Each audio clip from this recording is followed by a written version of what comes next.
Seja muito bem-vindo ao segundo bloco com Rafaela Garcês, que nós vamos continuar falando. Se você não viu, volte lá no episódio anterior, em que nós começamos a trabalhar os dois casos do STJ e a nova regra da Resolução 484.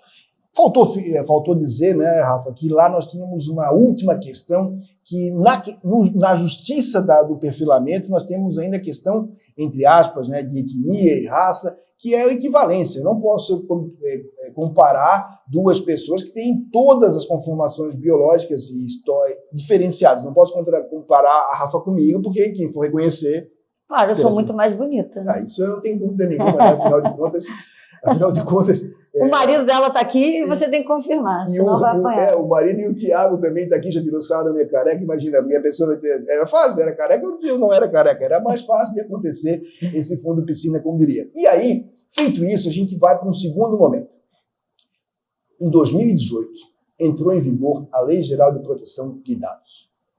A advocacia criminal, promotores, delegados e juízes deram de ombros. O que é essa LGPD? É uma coisa meio estranha, proteção de dados, e isso gerou, quando se foi trabalhar, os primeiros autores a trabalhar LGPD, na esfera criminal, tem um trabalho legal também da professora Patrícia Peck sobre essa questão, é que tem um dispositivo, né, que ressalva a produção de uma lei geral de proteção de dados penal, que é a famosa LGPD penal, que não saiu. Então nós tínhamos uma discussão sobre o que da LGPD incidia. Você não leu a LGPD? Muito bem, eu pararia o vídeo, vai lá, pega a lei geral, porque nós vamos falar e você vai precisar dar uma olhada no artigo 5º da lei, pelo menos, no artigo 4º, no artigo 3º, no parágrafo 1º do artigo 4º, e seria interessante você dar um pause e voltar daqui a pouco para acompanhar com isso. Ou abre no seu celular se estiver acompanhando. E aí, nós tivemos uma grande alteração, que é o artigo 5º, inciso 33 da Constituição, que colocou o quê? O artigo 5º... Inciso 33 da Constituição criou o direito fundamental a... 79, 5º 79. É que é os xizinhos, né? Fica difícil aí.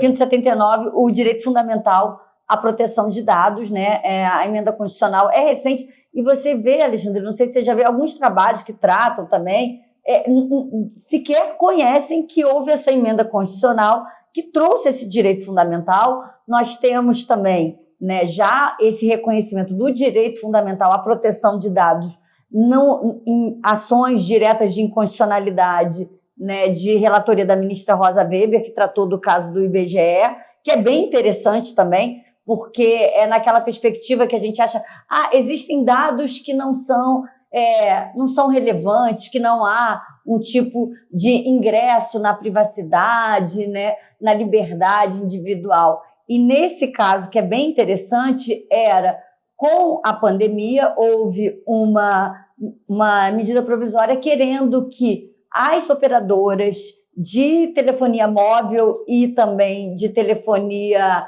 celular, de telefonia fixa, que fornecessem os dados de todos os consumidores do país. Isso era muito interessante porque, naquele momento, isso é importante dizer... Pandêmico, a ministra Rosa, o voto dela, não tinha a LGPD em vigor. Então ela vai pegar da privacidade, dizendo que era um direito implícito na privacidade no caráter individual. Que agora, se tinha alguma dúvida, com a emenda 115, acabou. Então a gente tem qual o cenário? O cenário hoje que proteção de dados é direito fundamental. Direito fundamental, por via de consequência, tem um grau de proteção maior e vai autorizar a interação. E aí que tá. Qual é o nosso dilema? Ninguém fala sobre isso, né? Não. Pouca gente fala. E aí o que é dado, né? A gente pensa assim, o que é dado? Dado é mais ou menos o nosso cubo mágico, que vai ter um dado, que é uma forma de dado, mas dado não é isso que a gente está falando. Dados, eles podem ser registros, eles constam registro de objetos da natureza e de pessoas.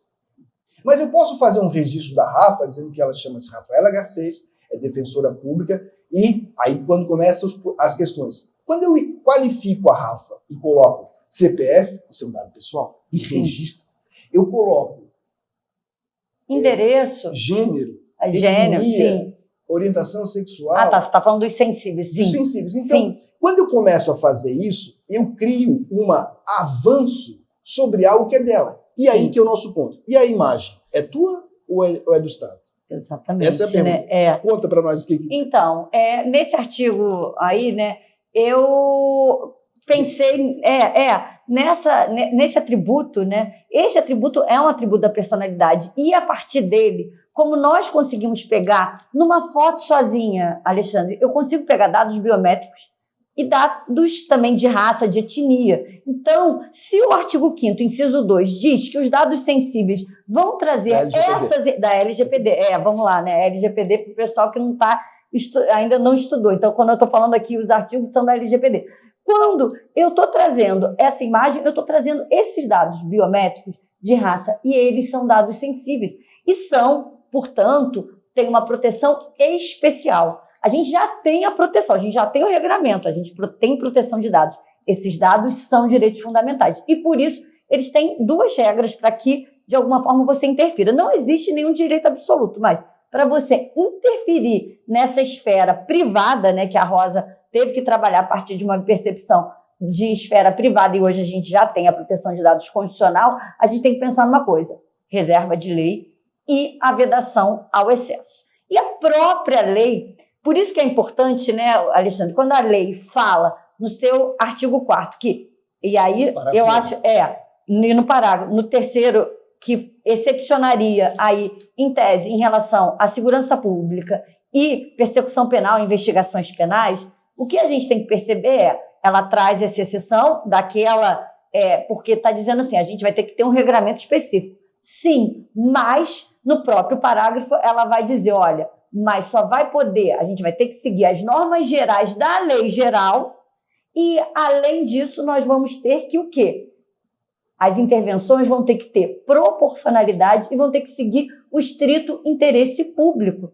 E aí, não dá para ser um Deus nos acuda, concorda? Concordo, e a questão é, o dado surgiu de algum lugar, alguém recolheu, tem que estar lá registrado essa cadeia de custódia. E tu vai pegar o meu dado para quê? Vai para o quê? Para botar no banco de dados? Para fazer um phishing expedition? Eu tenho que ter uma finalidade justificável para poder fazer isso. E para armazenar também. O que a gente esquece é que o tratamento de dados não é só a coleta. Se você mantém aquele dado armazenado, você tem que ter fundamentação, a vinculação finalística. Você não pode manter aquela foto daquele sujeito na delegacia para que ele seja exibido em 100 reconhecimentos. Posso ser malvado agora? Pode. O que você faz no seu escritório com os dados do cliente? Você faz gerenciamento de dados no seu escritório? Não, né? A defensoria faz? Não. O judiciário faz? Não. A delegacia faz? Também não. Ou seja, nós hoje vivemos um estado de natureza de dados. Você no seu escritório que pegou uma procuração, pegou dados do seu cliente, copia documento, faz o que no final? Você tem todo um regramento que você tem que se observar. Sabe por quê? Porque isso pode dar multa para você, 2% do faturamento anual. Sabe? Aí você, mas não aconteceu ainda. Mas a hora que acontecer, você está vulnerável. Quem que tem acesso ao seu drive? O estagiário? Ele pode colocar documento? Aconteceu com um cara lá em Goiás, sabe o que aconteceu? Ele me ligou. Alexandre, o escritório teve o site, o drive está bloqueado. Assim, tem pedido de resgate? Assim, resgate? Sim, igual sequestro, ransomware. Aí ele assim, não tem pedido de resgate. Então vamos lá. Na semana passada, o que aconteceu? Que caso novo teve? Aí ele disse, a gente teve um caso de tráfico, não sei o quê, pai, teve um caso de pedofilia. Eu disse, espera, nem precisa falar mais. Vocês pegaram a cópia do processo e botaram no Drive. Claro. Aí disse, na pastinha do cliente. Claro. Esse Drive é da Google. E aí o robô da Google reconheceu pornografia infantil lá, porque aqui no arquivo não tinha. Tinha. E agora, cara, espera que o FBI vai bater na tua porta. Ele foi chamado na Polícia Federal um tempo depois, por quê? Perdeu, está nos termos e condições. Então a gente tem que começar a fazer um dever de casa, Rafa. Exatamente. E aí isso é uma adição institucional que não pegou ainda. Em que a gente não se deu conta do que é a proteção de dados no nosso dia a dia. Sim. Em redes sociais, em extração de dados e no armazenamento. Nisso que é o importante, que isso vai desaguar lá no ponto do nosso encontro anterior. Por que a foto de alguém está no livro?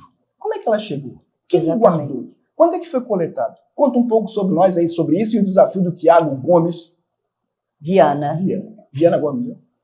Acho que é Viana Gomes. Tua memória é melhor do que a minha.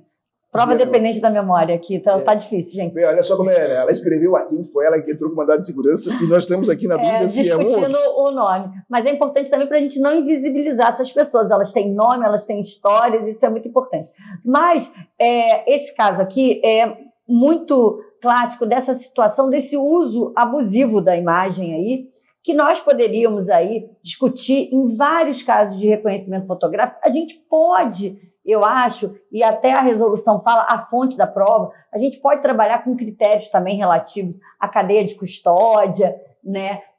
Da onde veio essa foto, mas eu acho, e até a base, né, desse estudo foi muito o livro do Orlandino Gleiser, que fala, né, da proteção de dados na persecução penal e na segurança pública, que é um livro, aí, Alexandre, eu acho que é uma dica importante para quem quer estudar um pouquinho de proteção de dados e entender, né?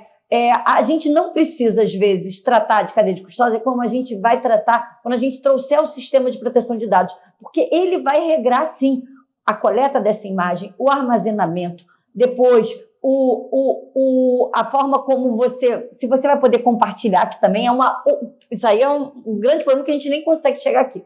O compartilhamento e depois o descarte desse dado. Então, tudo isso, em alguma medida, traz uma questão de cadeia de custódia. Mas se a gente pensar que a cadeia de custódia é o artigo 158A do CPP e a proteção de dados é um direito fundamental, a gente vai ter um instrumental maior quando a gente pensa num direito fundamental. Então, aí você vai ter mandado de segurança, né, como é o caso do Thiago, porque aquela imagem sendo recorrentemente exibida, violando o direito, primeiro, aí... Posso? Pode. O que aconteceu com o Thiago? Explica. Explica para nós aí. O que aconteceu com o Thiago? Vamos lá. Por que tu precisava entrar com mandado de segurança? O Thiago foi reconhecido quantas vezes? 9 vezes, com a imagem dele sendo exibida em vários, eram mosaicos, né, que o delegado lá, né, a autoridade policial, colocava 4 fotinhos, botava assim, suspeito. Então, a gente tem um problema quando você já intitula, né, quando a gente pensa em viés, né, aquela pessoa, quando já tem uma folha escrito suspeito, em pessoas claramente em posição, de que estão perfiladas ali, né, estão em pé, tirando uma foto, com aquele quadro atrás, que estavam sendo presas, então, é suspeito com passagem pela polícia. Aquela imagem já traz um cunho de discriminatório clássico. Já dá para perceber que aquela pessoa teve algum tipo de passagem pela polícia. A gente não pode ser aqui inocente de achar que isso não vai gerar um viés no reconhecedor. E a imagem dele sendo recorrentemente exibida. E por que, Alexandre, nesse caso, eu tinha essa informação? Eu trabalhava, e aí é o benefício, nesse caso aqui, numa comarca em que todos os casos criminais eram apurados por uma única delegacia. Então, diversos processos em que vinham os reconhecimentos fotográficos, estava lá a foto do Thiago. E aí eu fiz um dossiê, juntei diversas fotos dele em diversos processos, né, em que ele estava sendo exibido. Ele foi reconhecido em 9, mas ele foi exibido, eu te diria, provavelmente em dezenas e até quase uma centena de feitos. Com certeza ele foi exibido muito. Aquela imagem dele nunca teve nenhum, assim, direito mínimo àquela proteção desse dado sensível que era a imagem dele. E a partir dessa percepção, primeiro, da arbitrariedade desse reconhecimento, mas para além da arbitrariedade do próprio reconhecimento, a manutenção da imagem dele sendo exibida sem nenhuma justificativa em crimes de estupro, que ele ali, vamos dizer assim, ele era, entre aspas, conhecido, e não era uma pessoa, mas ele estava sendo processado e teria sido reconhecido em vários processos de roubo. Aí estava sendo exibido em estupro, em diversos outros delitos. Então, a partir dessa perspectiva, eu juntei essas informações, oficiei ao delegado, direito de petição para quem não é defensor público. E falei, olha, essa pessoa já foi absolvida aqui na comarca várias vezes, eu tive uma impetração na STJ, ele também foi o segundo precedente do país em relação à ilegalidade do reconhecimento de pessoas. Ele já foi, inclusive, absolvido no STJ e o senhor delegado continua exibindo a imagem dele. Sabe o que o delegado me respondeu? Que manda o senhor? Nada. Nada? Porque eu já esperava. Aí é você saber o que a autoridade vai saber? Você oficiou, falei, olha, você está tendo uma atuação irregular. Me informe o porquê que essa imagem continua sendo exibida, se essa pessoa tem a presunção de inocência e se essa pessoa aí não tem fundamento para essas exibições reiteradas. Ele não me respondeu e aí vulnerou aí o direito líquido e certo dele e aí foi concedida a segurança em primeira instância e mantida na segunda instância aqui do Rio de Janeiro, essa segurança determinando a retirada da imagem dele ali, dos álbuns, né, dos anais ali da delegacia, a fim de que ele não fosse mais submetido a um reconhecimento sem qualquer critério. Não tinha nunca descrição prévia, não tinha nenhum fundamento para que ele fosse exibido. Era simplesmente porque a foto dele estava lá, provavelmente mais à mão, mais um jovem negro periférico, aquela situação que a gente já conhece. Então a gente tem o Tiago Viana Gomes, conferi aqui no livro, está na página 200 e eu já estou cego aqui, mas a gente tem aqui o livro do Tiago. E a pergunta é, bom, eu não posso melhorar isso, né? Como eu posso melhorar? O que a Rafa fez foi usar lei de proteção de dados, lei de acesso à informação, direito de petição, habeas data, que eventualmente poderia ser pensado. Sim. Então, muitas vezes a gente não tem no nosso horizonte os instrumentos legais que são disponíveis ao advogado criminal. Sim, exatamente. E aí a gente vai pelo mesmo caminho, que é, às vezes, pensar em fazer pedidos incidentais no processo que não são objeto. E a gente perde a oportunidade, perde a chance, né, de fazer esse tipo de questão. Onde é que a gente tem pesquisado? Eu vou rapidinho contar isso para vocês.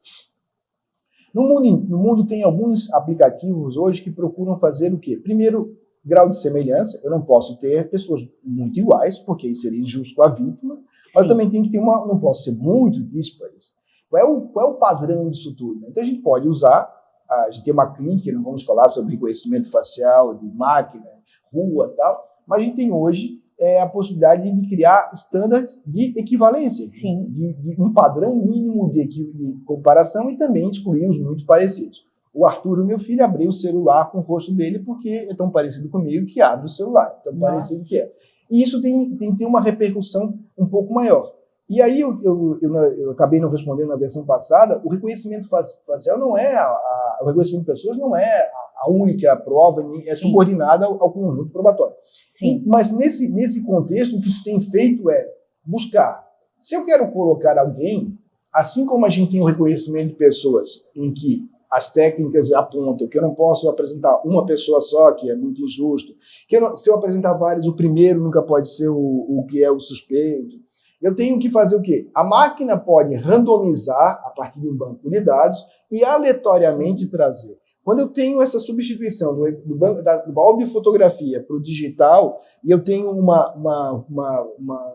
padrão de deixar sempre os mesmos e eu não faço uma equivalência, não dá. Daí que a gente tem criado hoje, lá na universidade que eu dou aula, a gente tem gente pesquisando, de criar parâmetros para que a máquina faça isso. Se você for no Google, em 2009, a Polícia Federal começou a fazer um aplicativo que não foi adiante. Mas hoje as universidades, dada essa grande possibilidade de reconhecimento, têm feito. Então eu não posso botar uma pessoa loira com uma morena, com uma ruiva, para poder...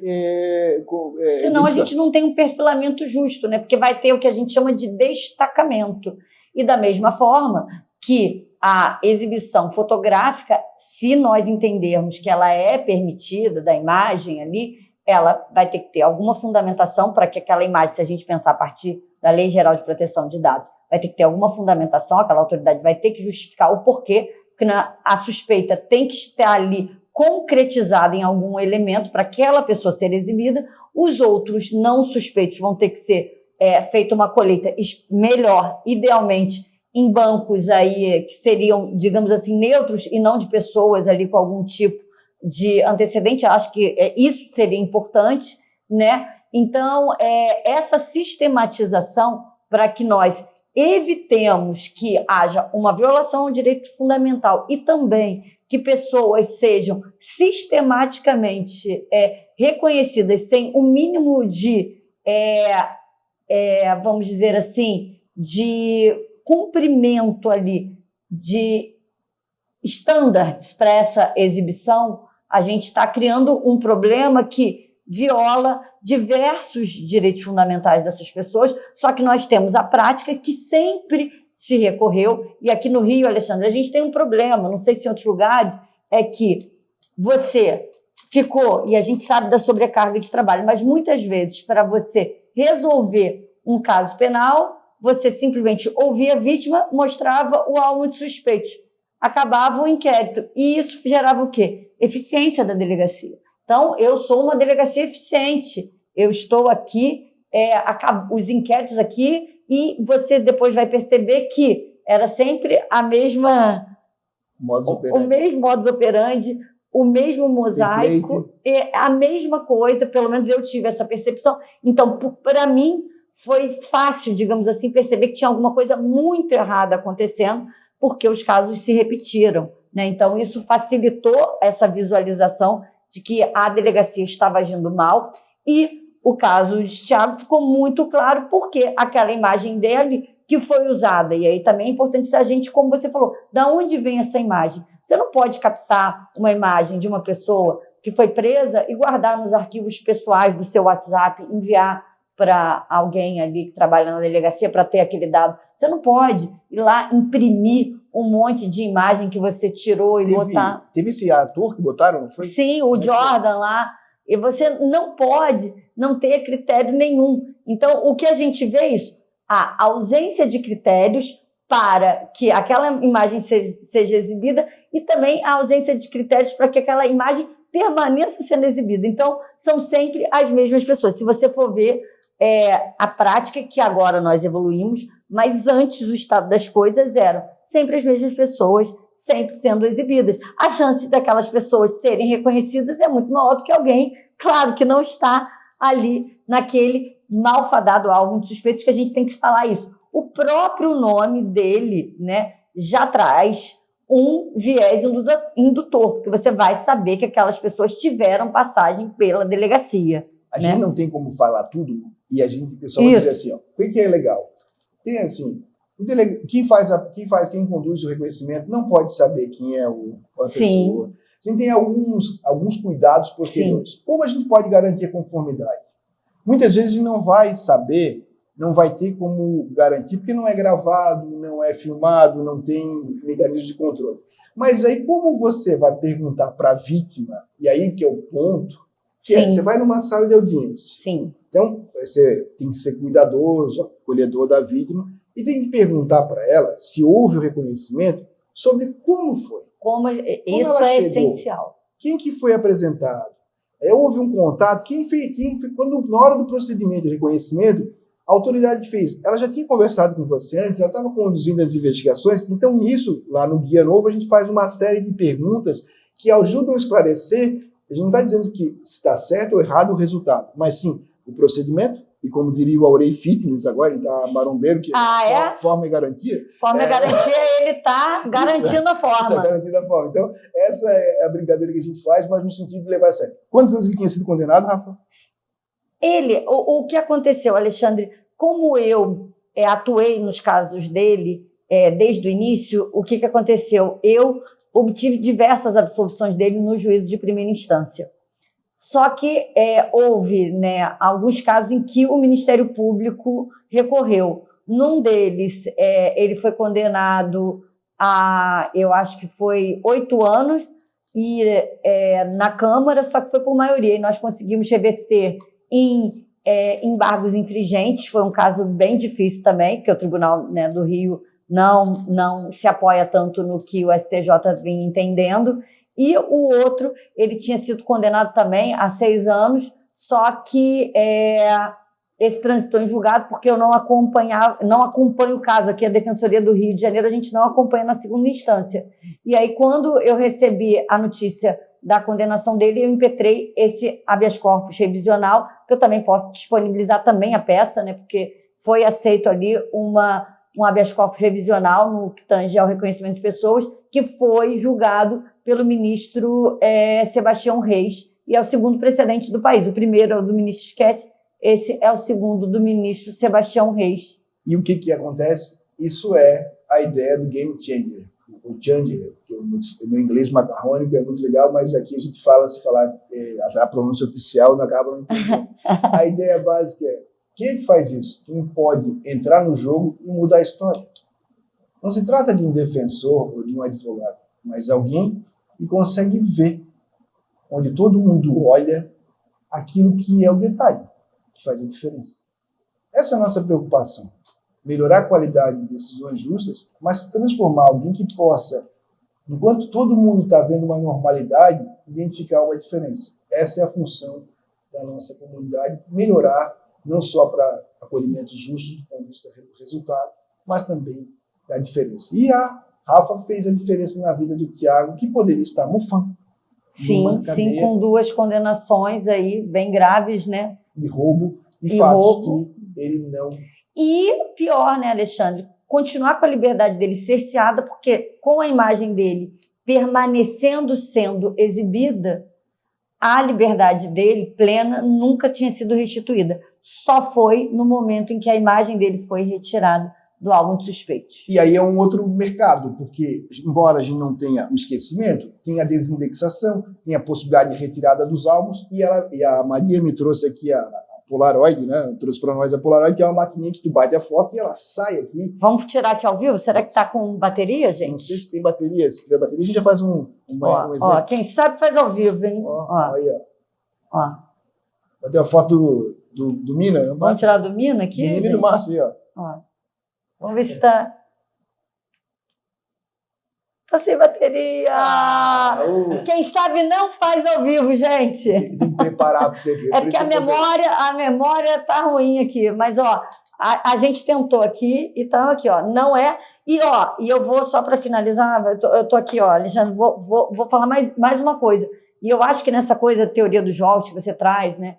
Uma coisa importante foi, e aí o acesso, né, como defensor é diferente dos advogados, que são a maioria aí na nossa comunidade, eu comecei a levar artigos, debater isso com o meu juiz, e sensibilizei ele a partir, claro, não do que eu acho, que o Thiago é inocente, não. Olha, tem esse artigo aqui do Alexandre, tem esse aqui da Jana Matida, tem essa situação aqui, e aí fui levando esse conhecimento e aí consegui sensibilizá-lo a entender que nós deveríamos, naquela comarca, tomar outras medidas em relação ao reconhecimento de pessoas, e isso, claro, fez um efeito pedagógico, e hoje ele até estava falando com ele falou, mudou muito e que estão respeitando direitinho agora. Olha que maravilha.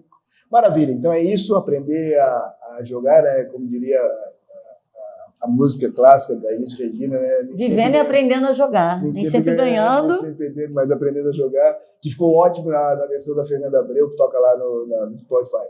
Isso é, então, a nossa diretriz. Agradeço muito a Rafa por ter disponibilizado o tempo, a casa, a estrutura para que nós pudéssemos gravar, e nós vamos fazer um Thiago homenageando em sequência, que quem está assistindo esse vai poder vir lá para cá, mas a ideia é de poder qualificar. Vai lá na comunidade, vai ter os habeas corpus que ela impetrou, os julgados que ela impetrou, e debata com ela, pergunte. Então, não sei quanto tempo ficará disponível, é sempre uma possibilidade de nós melhorarmos, qualificarmos nossas competências. Obrigadão, Rafa. Exato. Obrigada a você, é um prazer. Beijo grande, galera.